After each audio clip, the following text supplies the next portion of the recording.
Sir paper ತಗೊಂಡು ಯಾಕೆ late?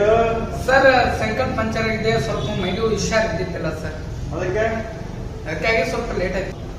ಎಲ್ಲ ಅಂಗಡಿಗಳಿಗೆ ಹಾಕಿ ಬರ್ಬೇಕಾದ್ರೆ ಸ್ವಲ್ಪ ಲೇಟ್ ಆಯ್ತು ಸರ್. ಕಾಪಿ ಕೊಡೋದು ನಾವು ಇಲ್ಲ ಸರ್, ನಿಮ್ಗೆ ಗೊತ್ತಿಲ್ವಾ ಇವತ್ತು ಪತ್ರಿಕಾ ವಿತರಕರ ದಿನಾಚರಣೆ ಇದೆ? ಇಲ್ಲ ಸರ್, ನನ್ಗೆ ಗೊತ್ತಿಲ್ಲ, ಸ್ವಲ್ಪ ಲೇಟ್ ಅಲ್ಲ ಪತ್ರಿಕಾ ದಿನ ಶುಭಾಶಯಗಳು.